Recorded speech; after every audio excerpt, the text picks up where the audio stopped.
Good morning everyone. Welcome to Career Launcher the daily news analysis. आज के अपने session में डिस्कस करेंगे हम लोग 21 नवंबर द हिंदू में आए हुए सभी इंपॉर्टेंट आर्टिकल्स को। तो चलिए स्टार्ट करते हैं हम लोग अपने आज का सेशन। जैसा कि आप स्क्रीन पर देख रहे हैं, फर्स्ट आर्टिकल बात कर रहा है आज रिसेंटली में 2021 के आपके स्वच्छ सर्वेक्षण अवार्ड जो है उसे डिक्लेयर कर दिया गया है। इसी अवार्ड्स में जितने भी आपके इंपॉर्टेंट रैंकिंग्स हैं वो जानना हमारे लिए इम्पोर्टेंट है, तथा ये भी जानना इम्पोर्टेंट है कि अवार्ड कौन डिक्लेयर करता है और किस तरीके से डिक्लेयर किया जाता है। तो देखो, सबसे पहले अगर हम लोग रैंकिंग की बात करें तो जैसा कि आप यहाँ पर स्क्रीन पे देख पा रहे हैं, इस रैंकिंग में जिस सिटी को फर्स्ट पोजीशन मिली है लगातार वो है आपका इंदौर।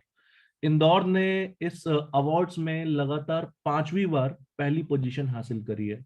यानी कि ये अवार्ड जो हैं आपके, ये कब से स्टार्ट हुए थे? ये स्टार्ट हुए थे आपके स्टार्टेड इन 2016, और 2016 से लेकर के 2021 5वीं बार लगातार इंदौर अपनी फर्स्ट पोजीशन को मेंटेन किए हुआ है। सेकंड पोजीशन पर हमें सिटी वाइज सूरत के केस में ह्यूज इंप्रूवमेंट देखने को मिली है। 2019 में इसकी रैंक जो है वो आपकी 14 थी, बट इस बार इसने सेकंड रैंकिंग प्राप्त करी है 2020 में, और 2021 में भी इसने सेकंड रैंक अपनी मेंटेन रखी हुई है। विजयवाड़ा की भी रैंकिंग यहाँ पे हमें इंप्रूवमेंट होते हुए देखने को मिला है। 2020 में इसकी रैंकिंग 6 थी और 2021 में इसकी रैंकिंग थर्ड पोजीशन पे हो गई है। तो इंदौर, सूरत और विजयवाड़ा स्वच्छ सर्वेक्षण अवार्ड्स के हिसाब से ये इंडिया के क्लीनेस्ट सिटी हैं। फिर उसके बाद यहाँ पर एक और इंपॉर्टेंट फैक्ट आप याद रख सकते हैं। पूछा जा सकता है आपसे कि इंडिया का क्लीनेस्ट गंगा टाउन कौन सा है, राइट? वो भी इस अवार्ड में बात की गई है उसके ऊपर। सो इंडिया का जो क्लीनेस्ट गंगा टाउन है वो आपका वाराणसी को डिक्लेयर किया गया है। और अगर हमसे पूछा जाए कि इंडिया का क्लीनेस्ट स्टेट कौन सा है, तो यहाँ पे आप स्क्रीन पे देख सकते हैं कि छत्तीसगढ़ को इंडिया का तीसरी बार क्लीनेस्ट स्टेट डिक्लेयर किया गया है। तो ये तो हो गई रैंकिंग वाइज बातें। Indore, Surat, Vijayawada top most cleanest city, Chhattisgarh is the cleanest state, and Varanasi is the cleanest Ganga town. अब जान लेते हैं हम लोग कुछ इस स्वच्छ सर्वेक्षण अवार्ड्स के बारे में। आप यहाँ पर देख सकते हैं कि ये अवार्ड हर साल जिस मंत्रालय के द्वारा दिया जाता है वो मंत्रालय है अपना union ministry of housing and urban affairs. ये मिनिस्ट्री हर साल सर्वे करती है क्लीन लाइनेस को लेकर के। जिन पैरामीटर्स पे ये सर्वे करती है वो पैरामीटर्स हैं आपके क्लीन लाइनेस, फिर उसके बाद हाइजीन, और हाइजीन के बाद थर्ड पैरामीटर है हमारे सामने सैनिटेशन। इन तीन पैरामीटर्स का इस्तेमाल करते हुए इस मिनिस्ट्री के द्वारा हर साल एनुअल सर्वे किया जाता है और उसके बाद सिटी वाइज और स्टेट वाइज रैंकिंग तैयार करी जाती है। ये फर्स्ट सर्वे इस मिनिस्ट्री ने स्टार्ट किया था 2016 में, और इसका जो मेन एम है वो मेन एम है लार्ज स्केल सिटीजन पार्टिसिपेशन को इंश्योर करना। जितना भी गार्बेज फ्री और ओपन डेफिकेशन फ्री का गोल है इंडिया का स्वच्छ भारत अभियान के अंतर्गत, उसको जमीनी लेवल पर पॉसिबल बनाना, साथ ही साथ यहाँ पर क्रेडिबल आउटकम्स प्रोवाइड करना, थर्ड पार्टी सर्टिफिकेट जिसको वैलिडेशन मिलेगी थर्ड पार्टी सर्टिफिकेशन के जरिए, इंस्टीट्यूशंस के माध्यम से इफेक्टिव चीजों को इम्प्लीमेंट करना, और लोगों के बीच में सोसाइटी में अवेयरनेस क्रिएट करना, ताकि भारत को एक क्लीन एनवायरनमेंट दिया जा सके, एक clean, habitable and sustainable city का मॉडल डेवलप किया जा सके। इसी डायरेक्शन में काम करती है union ministry of housing and urban affairs, और इसलिए 2016 से हर साल इस तरह का अवार्ड इस मिनिस्ट्री के अंतर्गत दिया जाता है और सिटी और स्टेट को रैंकिंग दी जाती है। तो ये था हमारा आज का फर्स्ट इंपॉर्टेंट आर्टिकल। अब इसके बाद चलेंगे हम लोग सेकंड इंपॉर्टेंट आर्टिकल की तरफ। यहाँ पर हेडिंग आप पढ़ सकते हैं, Sudanese call for mass anti coup protest as death toll rises to 40। देखो दोस्तों, अभी रिसेंटली में आपका ये जो आप सूडान देख रहे हैं, यहाँ पर रिसेंटली में अक्टूबर के महीने में एक मिलिट्री कूप अटेम्प्ट किया गया था, राइट? और ये जो मिलिट्री कूप अटेम्प्ट हुआ है, ये कब हुआ है? तो देखो, सूडान लंबे समय से 2019 तक आप मान के चल लो, जब 2019 में भी वहां पे मिलिट्री गवर्नमेंट का ही रूल चल रहा था और उस समय पर अल बशीर जो है वो गवर्नमेंट में थे, तो काफी लंबे समय तक मिलिट्री डिक्टेटरशिप के अंदर सूडान का रूल रहा। तो 2019 तक अल बशीर बने रहे यहाँ पर मिलिट्री सुप्रीम के रूप में, लेकिन 2019 में इनके खिलाफ भयंकर प्रोटेस्ट होते हैं, और प्रोटेस्ट होने के बाद इनको इनकी गद्दी से हटा दिया जाता है। इनके ऊपर काफी तरह के इल्जाम लगाए जाते हैं कि इन्होंने मतलब ह्यूज स्केल पे जेनोसाइड अटेम्प्ट किया। सूडान के इस पार्ट में आपका डार्फर प्रोविंस है, तो डार्फर जेनोसाइड को आपका 21st सेंचुरी का फर्स्ट जेनोसाइड भी कहा जाता है, और कहा जाता है कि अल बशीर का उसमें बहुत बड़ा रोल था। और मिलिट्री का भी इन्होंने गलत तरीके से इस्तेमाल करते हुए लोगों को ऑप्रेस करने की कोशिश करी, और सूडान की जनता के साथ इन्होंने काफी ज्यादा धोखा किया और अपने आप को रिच बनाया। काफी सारे इस तरह के एलिगेशन इनके खिलाफ लगे जब, तो 2019 में इनको गद्दी से हटा दिया था। फिर उसके बाद 2019 के बाद एक तरीके से सूडान के अंदर कोलिशन गवर्नमेंट हमें देखने को मिला। इस कोलिशन गवर्नमेंट में मिलिट्री प्लस आपके बहुत सारे सिविलियंस का रिप्रेजेंटेशन करने वाले बहुत सारे आपके लीडर्स, उन्होंने मिल करके यहाँ पर सूडान के अंदर एक कोलिशन गवर्नमेंट स्टार्ट करने की कोशिश करी। एक ट्रांजिशनल गवर्नमेंट की स्टार्ट हुई यहाँ पर, और ये कहा गया कि 2023 में जब एक बार मिलिट्री और काफी सारे सिविलियन जो लीडर्स हैं उनके बीच में अगर रजामंदी बन जाती है कॉन्स्टिट्यूशन को लेकर के, नए रूल्स एंड रेगुलेशन को लेकर के, तो कंट्री फिर 2023 में एक फ्री एंड फेयर इलेक्शन के लिए जाएगा। तब तक के लिए एक टेक्नोक्रेट पीएम के रूप में यहाँ पर अब्दुल्ला हमदौक को यहाँ पर अपॉइंट कर दिया गया सूडान के अंदर, और तब से लेकर के 2019 से लेकर के उन्हीं के अंतर्गत ये कोलिशन की गवर्नमेंट चल रही थी। लेकिन कोविड के आने के बाद यहाँ पर जब बीमारियां फैली, लार्ज स्केल पे लोग अफेक्ट हुए, साथ ही साथ ट्रेड बंद हो जाने की वजह से कोविड पीरियड के समय पर इन्फ्लेशन हमें देखने को मिला।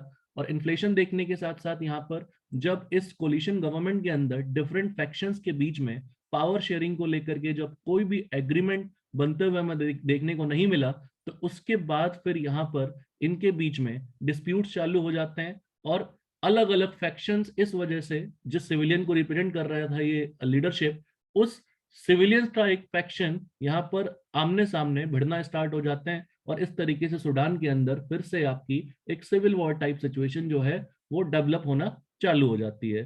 तो उसी के बाद मिलिट्री यहाँ पर ये एलिगेशन लगा करके इस सिचुएशन का फायदा उठा करके कि लीडर्स यहाँ पर भड़का रहे हैं सूडान की जनता को, वो सारी की सारी पावर अपने हाथ में ले लेते हैं, और इस तरीके से अक्टूबर 2021 में सूडान के अंदर मिलिट्री कूप हो जाता है।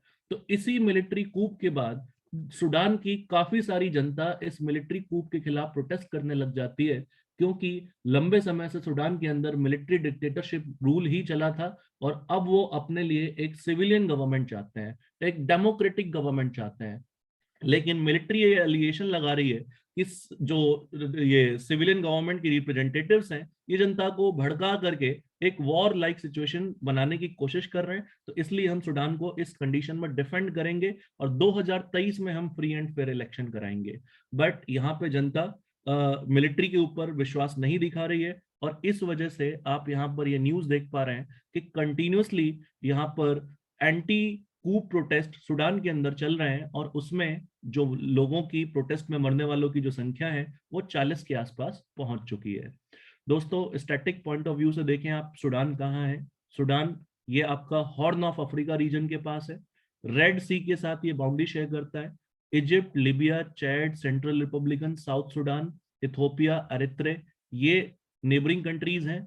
और सूडान में इंस्टेबिलिटी एक अच्छी न्यूज नहीं है पूरे के पूरे वर्ल्ड के लिए, क्योंकि रेड सी से होते हुए, स्वेज कैनाल से होते हुए ही वर्ल्ड का मेजर जो ट्रेड है वो पॉसिबल हो पाता है, मेडिटेरेनियन सी से, यूरोप से, और इधर एशिया, वेस्ट एशिया और चाइना के साथ।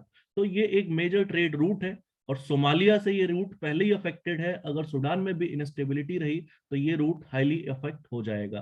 तो इस वजह से सूडान में जो ये इंस्टेबिलिटी आई है, इसको लेकर के काफी ज्यादा वर्ल्ड भी कंसर्न दिख रहा है। यूएन, वर्ल्ड बैंक, सबकी तरफ से इस कूप को क्रिटिसाइज किया गया है। यूनाइटेड स्टेट्स और बाकी कंट्री से मिलने वाला एड सूडान को, उसे भी रोक दिया गया है। और इस कूप के खिलाफ यहाँ पर वर्ल्ड पूरी तरीके से एक साथ है कि भाई सूडान में जो ये कूप हुआ है वो गलत हुआ है, और इसी वजह से लोग सूडान के अंदर प्रोटेस्ट कर रहे हैं।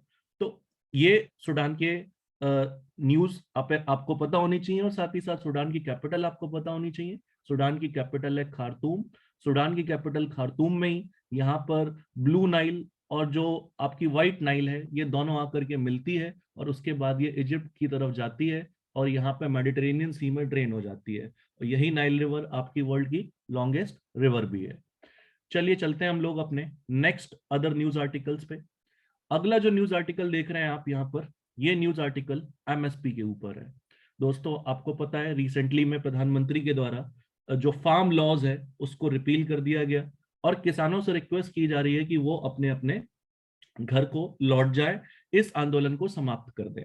लेकिन डिफरेंट न्यूज आर्टिकल्स में हमें आज के न्यूज में भी देखने को मिल रहा है कि जो भारतीय किसान यूनियन है वो अभी भी राजी नहीं है आंदोलन खत्म करने को लेकर के, और अभी भी वो पार्लियामेंट की तरफ प्रोटेस्ट करने की तैयारी कर रहे हैं। पार्लियामेंट के में पे जाकर के वो पार्लियामेंट की तरफ मार्च करके वो एमएसपी को लेकर के भी यहाँ पर मुद्दा उठाने की बात कर रहे हैं, और यही एमएसपी का मुद्दा यहाँ पर डिफरेंट पॉलिटिकल पार्टीज के द्वारा भी उठाया जा रहा है।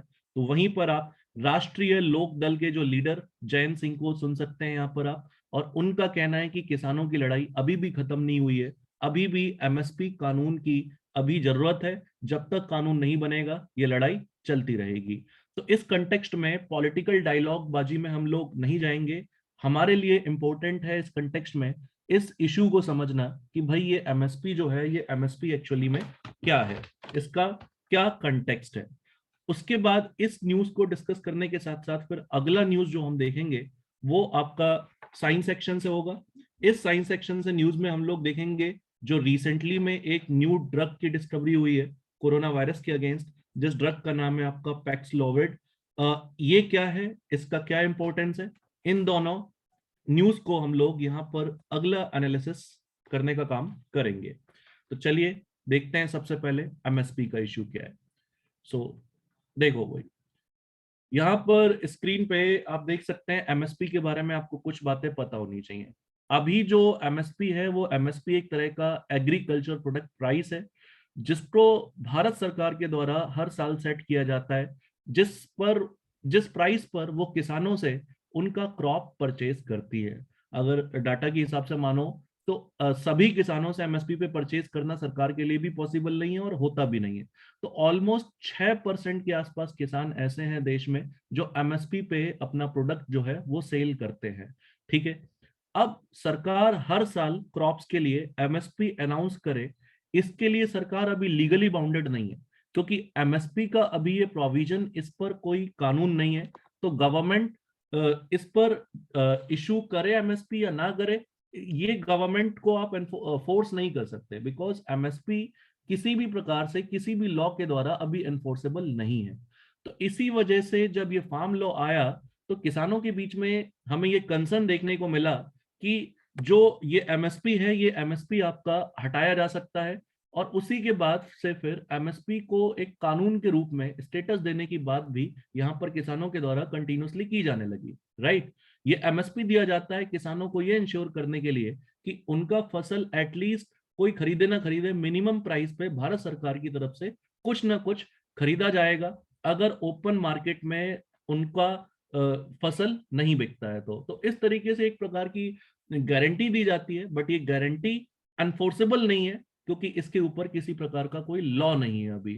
तो उसी एमएसपी को लॉ का स्टेटस दे करके एनफोर्सेबल बनाने की मांग की जा रही है अभी डिफरेंट किसान ऑर्गेनाइजेशंस के द्वारा और डिफरेंट अपोजिशन पॉलिटिकल पार्टीज के द्वारा। राइट, ये है एमएसपी का हिसाब किताब। अब देखो कौन डिसाइड करता है कि किस फसल पर कितनी एमएसपी दी जानी चाहिए। ये डिसाइड किया जाता है आपका commission for agricultural cost and prices के द्वारा, सीएसीपी के द्वारा। सीएसीपी रिकमेंड करती है minimum support price total 22 crops के ऊपर। ठीक है, टोटल 22 क्रॉप्स के ऊपर, और उसमें साथ साथ शुगर केन के ऊपर भी। ठीक है, अब यहां पर सीएसीपी किस मंत्रालय के अंतर्गत काम करती है, तो ये आपके ministry of agriculture and farmers welfare के अंतर्गत काम करती है। इसमें यहां पर 14 क्रॉप्स खारिफ सीजन से लिए जाते हैं एमएसपी देने के लिए, 6 रबी क्रॉप्स को इंक्लूड किया जाता है और 2 कमर्शियल क्रॉप्स को इंक्लूड यहाँ पर किया जाता है। साथ ही साथ यहाँ पर एमएसपी तोरिया और डीहस्क कोकोनट के ऊपर भी यहाँ पर फिक्स किया जाता है, और ये फिक्स किया जाता है एमएसपी उस हिसाब से जिस हिसाब से रेप सीड, मस्टर्ड और कोपरा के ऊपर यहाँ पर फिक्स किया जाता है। तो ये कुछ अपना इंपॉर्टेंट क्रॉप्स हैं, अलग अलग सीजन से, जो टोटल मिलाकर के 22 हैं, और इन 22 क्रॉप्स के ऊपर एमएसपी सीएसीपी फिक्स करती है हर साल, जो ministry of agriculture and farmer welfare के अंतर्गत काम करती है। अब यहाँ पर एमएसपी को लेकर के रिकमेंडेशन भी भारत सरकार को यही सीएसीपी ही देती है। अब वो रिकमेंडेशन मानना है या नहीं मानना है, ये इस पर अंतिम फैसला cabinet committee on economic affairs के द्वारा किया जाता है, और cabinet committee on economic affairs he final decision लेती है कि इस साल के लिए एमएसपी के जो भी रिकमेंडेशन सीएसीपी की तरफ से आए हैं उसको अनाउंस करना है या नहीं करना है। तो इस तरीके से भारत में एमएसपी दिया जाता है, बट इसको लेकर के कोई लॉ नहीं है कि हर साल दिया ही जाएगा। तो इसी प्रोसेस को एक परमानेंट लॉ के रूप में बदलने की डिमांड यहाँ पर किसानों के द्वारा की जा रही है। तो ये है आपका एमएसपी का इश्यू, जिसको लेकर के अभी कंट्रोवर्सी काफी ज्यादा देखने को हमें मिल रही है। चलिए चलते हैं हम लोग अपने नेक्स्ट आर्टिकल की तरफ। तो जैसा कि नेक्स्ट आर्टिकल में आपने देखा था, बात हो रही थी वहां पर एक स्पेशल ड्रग की, जिस ड्रग का नाम था पैक्सलोविड। देखो, कोविड वायरस को ट्रीट करने के लिए अभी हमारे पास वैक्सीन अवेलेबल है, और ये वैक्सीन अभी सिरिंज के फॉर्म में ह्यूमंस को अभी दिए जा रहे हैं, राइट।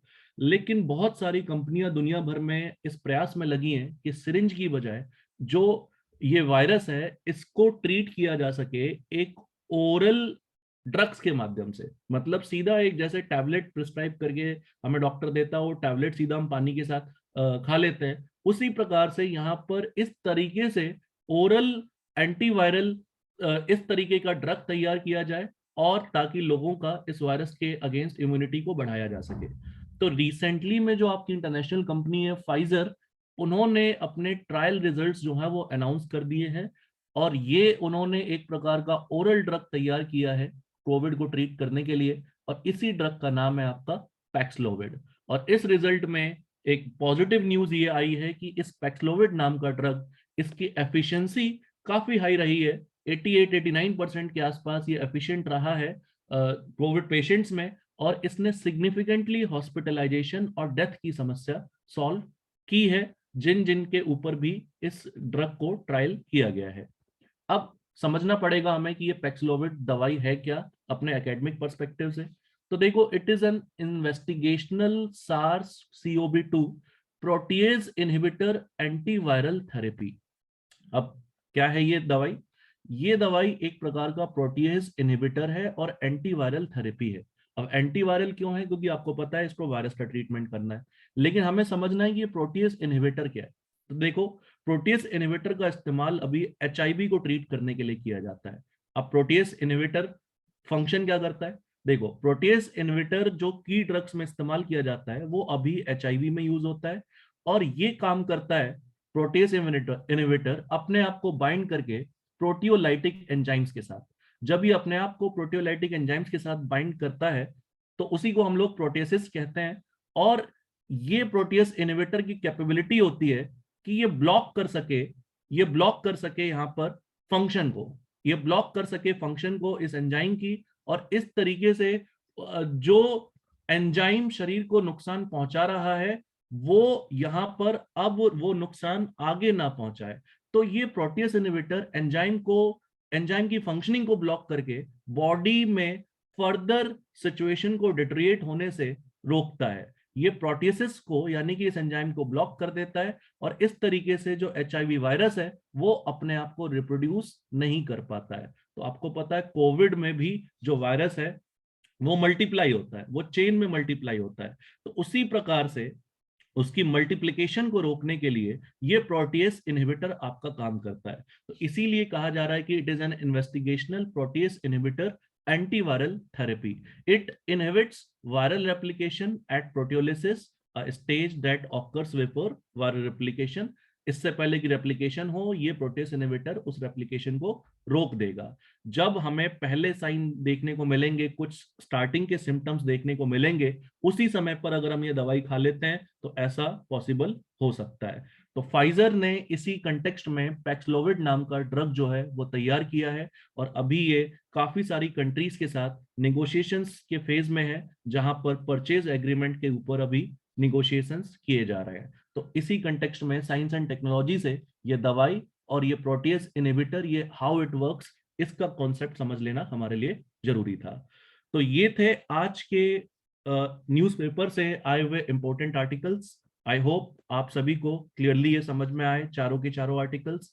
और अगर आपको ये सेशन अच्छा लग रहा है, आपको लग रहा है कि यूजफुल है हमारे लिए, तो आप इसे लाइक कर सकते हैं, शेयर कर सकते हैं, सब्सक्राइब कर सकते हैं। और आपके जो भी फ्रेंड्स हैं, अगर उन आपको लगता है कि उनके लिए भी इंपॉर्टेंट है, तो आप उनके साथ भी ये शेयर कर सकते हैं।